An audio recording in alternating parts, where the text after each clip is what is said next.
నమస్కారం.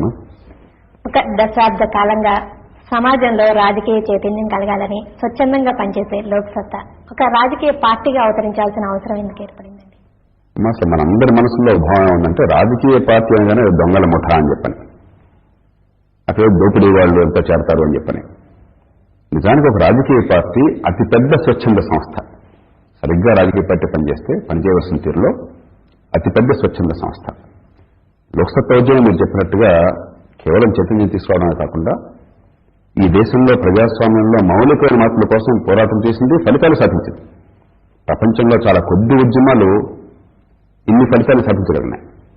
అందులో ఇంత పెద్ద దేశంలో అసలు ఇలాంటి ఉద్యమం ఇంకోట్లేదు. కానీ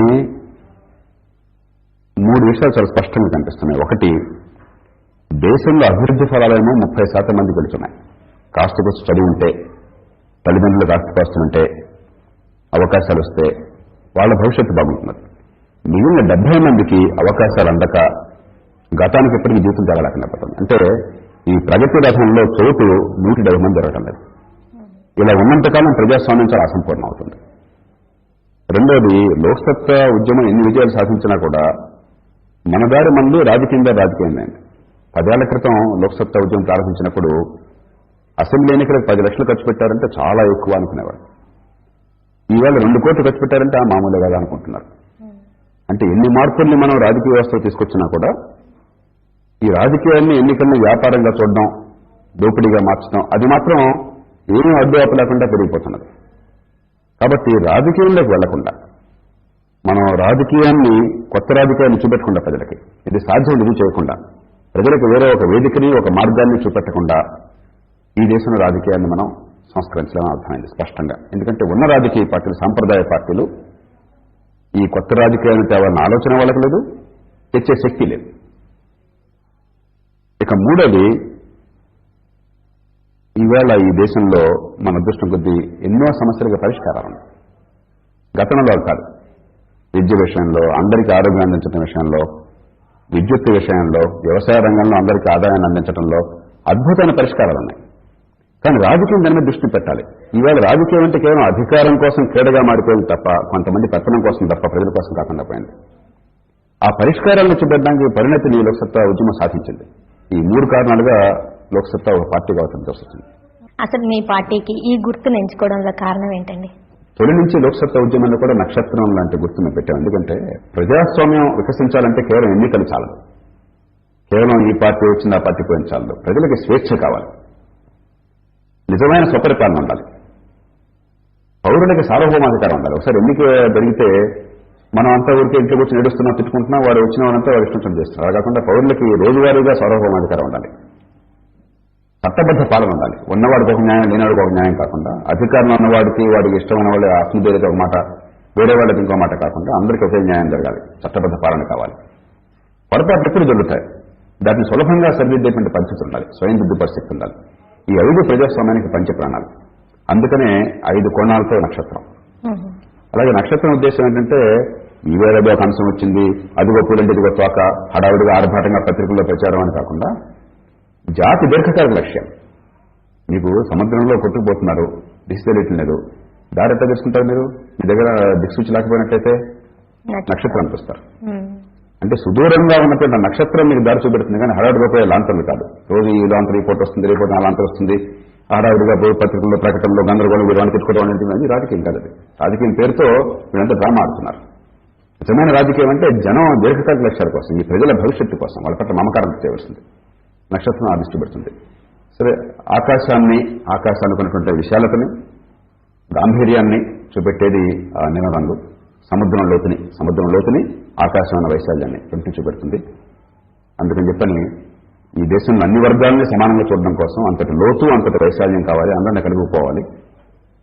ఈ 5 కూడా ప్రజాస్వామ్యంలో కీలకం కావాలి, సామాన్యుడికి అధికారం రావాలి. ఆ ఉద్దేశంతో ఈ చిహ్నం పెట్టుకున్నాం. అణగారిన వర్గాలకి, ముఖ్యంగా పుట్టుకతో వివక్షకు గురైన వాళ్ళకి, కేవలం పుట్టిన కులం వల్ల, కుటుంబం వల్ల, తల్లిదండ్రులకు ఆదాయం లేకపోవడం వల్ల, చదువు లేకపోవడం వల్ల వివక్షకు గురవుతున్నారు కోట్లాది మంది దేశంలో.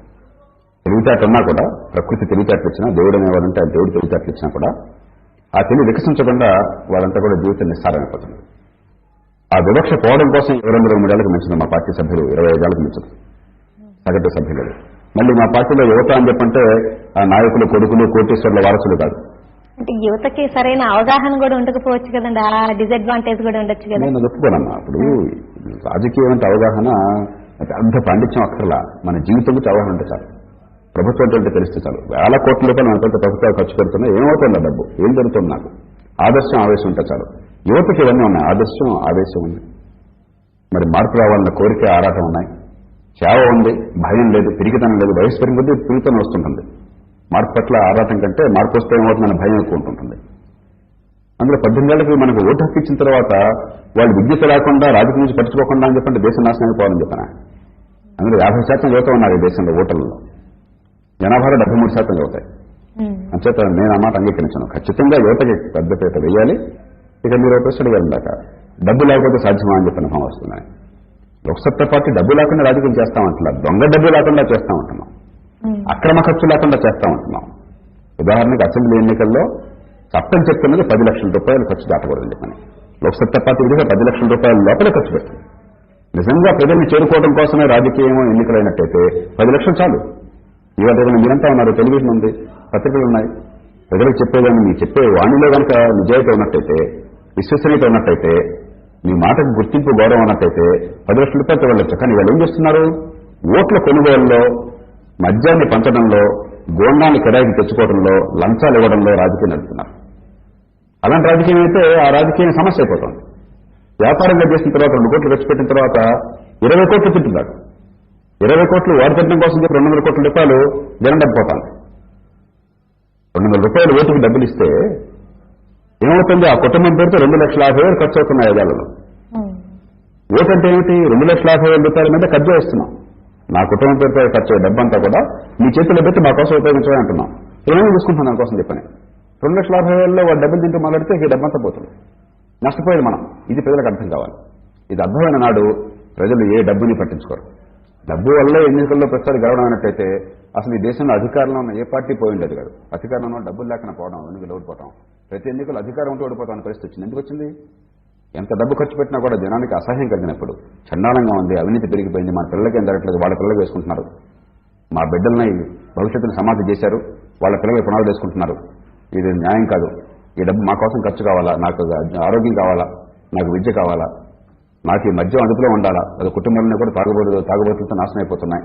ఇది అర్థమైతే ఏ పార్టీని ప్రతిపక్షించరు, ఎంత డబ్బు ఖర్చు పెట్టినా కూడా ఉపయోగం ఉండదు. మీ పార్టీ